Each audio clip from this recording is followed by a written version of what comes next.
40대 은퇴? 파타야에선 가능합니다. 솔직히 말해볼게요. 한국에서 40대에 은퇴한다고 하면 뭐라고 들릴까요? 미쳤나? 회사 잘렸나? 요즘 누가 그 나이에 은퇴를 해? 라는 소리부터 듣기 딱 좋죠. 심지어 가족조차도 말릴 거예요. 아직 애들 학원비 한참 들어갈 나이고 집 대출이 끝난 것도 아니고 노후 준비도 안 됐을 텐데 왜 벌써 은퇴냐고. 근데요, 만약 그 은퇴가 한국이 아닌 태국 파타야에서라면 이야기가 조금 달라집니다. 파란 하늘, 바다, 냄새 가득한 바람, 값싸고 맛있는 음식, 그리고 놀랍도록 저렴한 생활비. 한국에서는 불가능이라 여겨졌던 은퇴가 파타야에선 정말로 가능하더라고요.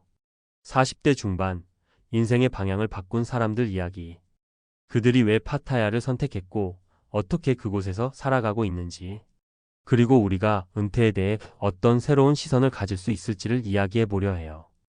은퇴 꼭 늙어서 해야 하나요? 한국 사회는 은퇴라는 단어 앞에 늘 60대라는 숫자를 붙입니다.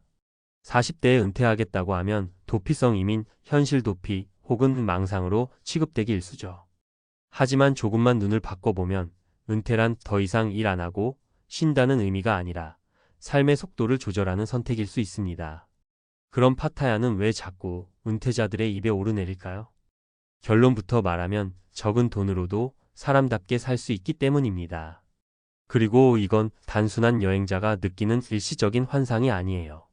실제로 수많은 4050대 한국인들이 지금도 파타야에서 두 번째 인생을 살고 있습니다. 사례 1 월세 25만 원, 이제야 숨 좀 쉬고 삽니다. 45세 김성훈 씨. 김성훈 씨는 17년간 중소기업에서 마케팅 일을 했습니다. 성실하게 살았지만 언제나 그럭저럭의 삶이었죠.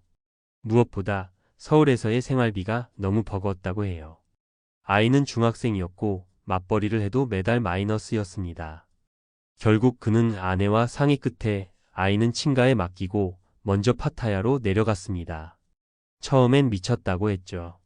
근데 지금은 오히려 가족들이 부러워합니다. 월세는 바닷가 근처 스튜디오 아파트로 7,000바트 하나 약 25만 원, 생활비 포함해도 한 달 80만 원이면 충분해요. 그는 이제 파타야에서 소규모 온라인 쇼핑몰을 운영하며 하루 4시간 일하고 남는 시간엔 해변에서 산책하며 책을 읽습니다. 한국에서라면 꿈도 못 꿨을 여유죠. 이제야 사람처럼 삽니다. 라는 그의 말이 와닿습니다.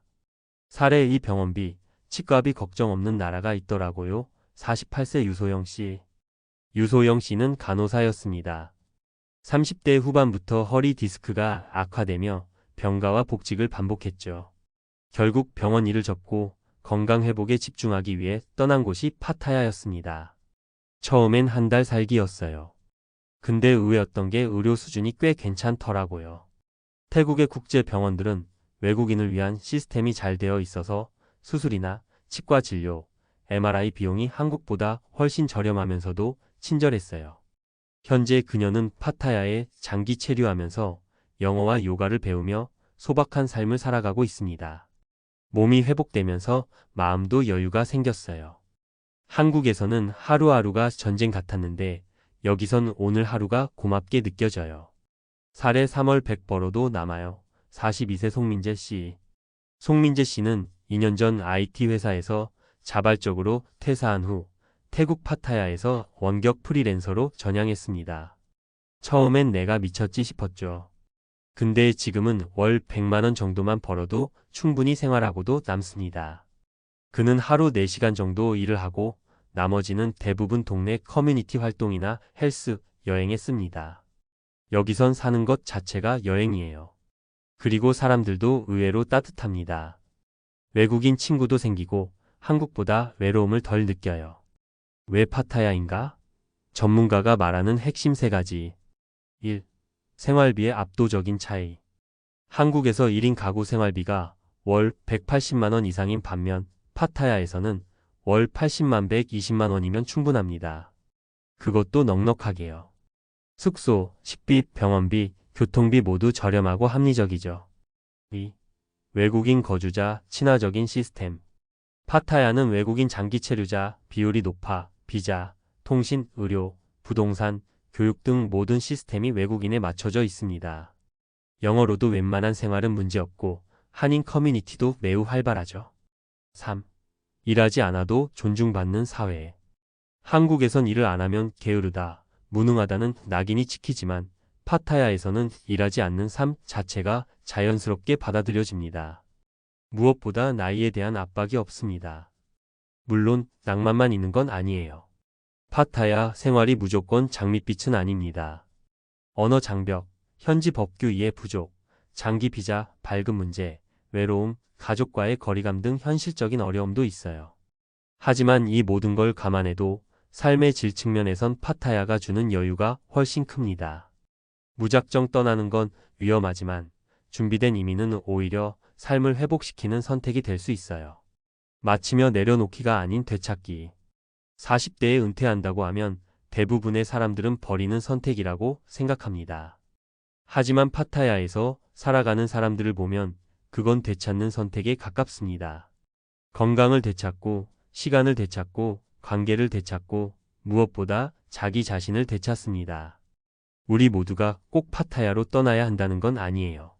하지만 이런 삶이 가능하다는 걸 아는 것, 그 자체만으로도 우리는 더 넓은 선택지를 가진 셈입니다.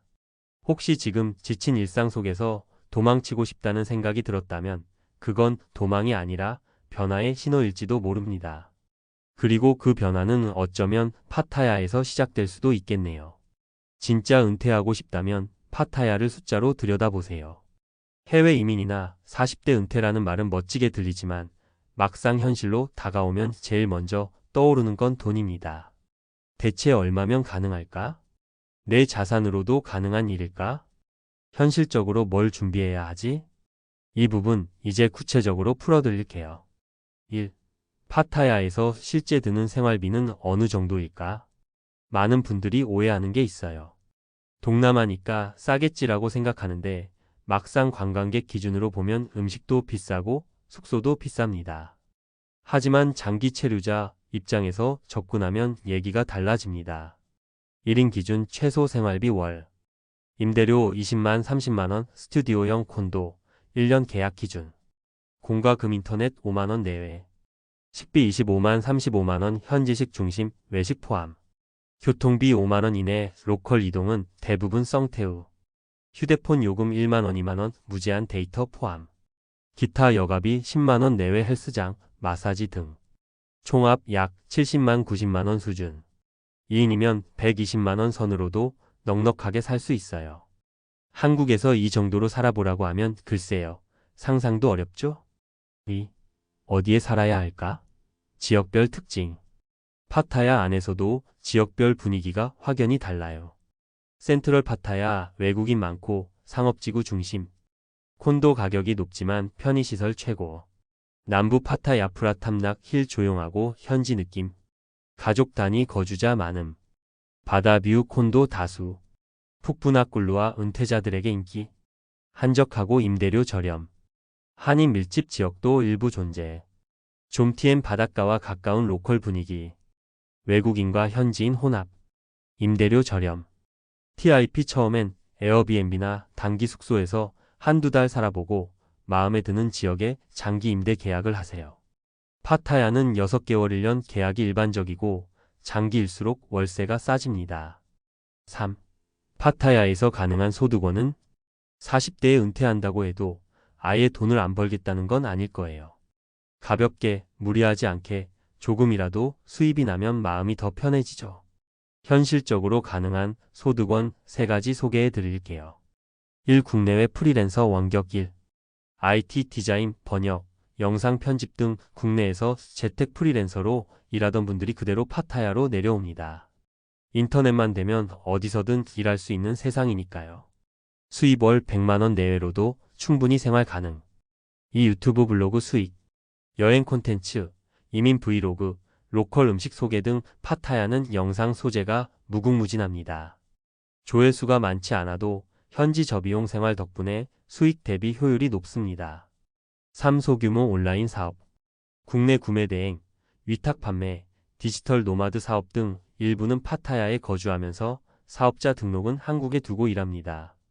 이 경우 한국에서 매출 발생, 태국에서 지출 구조이기 때문에 환율이 유리할수록 훨씬 남는 장사가 됩니다. 4. 비자 문제는 어떻게 해결할까? 태국에서 30일 이상 체류하려면 비자 문제를 반드시 짚고 넘어가야 해요. 현재 파타야 장기 거주자들이 흔히 사용하는 비자 종류는 아래와 같아요. 관광 비자, TR 60일, 30일 연장 가능. 총 90일. 장기 체류엔 부적합. 에듀 비자, 어학원 등록 시 최대 6개월 1년 체류 가능. 인기 많음. 은퇴 비자, O-A, O-X 만 50세 이상, 일정 자산 요건 충족 시 발급 가능. 엘리트 비자 일정 금액 약 800만 원 이상 납부 시 520년 장기 체류 허용. 사업 비자 난-B 법인 설립 등으로 발급. 일반인에겐 진입 장벽 높음. 40대라면 에듀 비자나 엘리트 비자를 가장 많이 선택합니다. 현지 어학원 등록 시 월 1,015만 원 수준이며 학생 신분으로 영어 태국어 공부도 가능하니 일석이조죠. 5. 주의해야 할 점은 뭐가 있을까? 이민 준비를 하며 실수하는 포인트 몇 가지 알려드릴게요. 환율 리스크, 원화 가치가 떨어지면 생활비가 그만큼 상승합니다. 해외 자산 일부 달러, ETF 등도 분산해 두는 걸 추천해요. 한국과 동일한 소비 패턴 유지. 파타야에서 굳이 고급 한식당만 가고 에어컨 하루 종일 틀고 살면 생활비 폭등합니다. 현지화에 익숙해지는 연습이 필요해요. 병원비 대비 부족. 여행자 보험 없이 체류하는 경우 큰 병이 생기면 곤란해요. 장기 체류자 보험이나 국제의료보험은 꼭 체크하세요. 비자 규정 변경. 태국 정부의 정책 변화에 따라 장기 체류 기준이 바뀔 수 있습니다. 커뮤니티 안인의 페북 그룹 등을 통해 정보 업데이트는 필수예요. 마지막 팁, 떠나기 전에 꼭 해보세요. 한 달 살기 먼저 경험해보기. 바로 이민이 아니라 일단 한 달 살기로 자신에게 맞는지 테스트해보는 게 좋아요. 살다 보면 상상과 현실은 다를 수 있으니까요. 한국 자산 구조 점검. 집을 처분할 건지, 임대 놓을 건지, 연금 수령 시점은 언제인지, 금융 자산 분배는 어떤지 명확히 해두세요. 가족과의 의사소통 정리. 가장 중요한 부분이기도 해요. 배우자나 자녀와의 거리, 부모님과의 관계 등은 생활의 질과 직결됩니다. 맺으며 40대에 은퇴하는 게 결코 쉬운 일은 아닙니다. 하지만 파타야처럼 생활비는 낮고 삶의 질은 높은 지역에선 가능한 삶이 되기도 해요. 중요한 건 준비의 깊이입니다. 막연한 기대나 환상 대신 구체적인 수치와 전략을 가지고 접근한다면 파타야는 도망치는 곳이 아니라 새로운 삶을 설계할 수 있는 공간이 될 수 있어요. 그게 진짜 은퇴 아닐까요?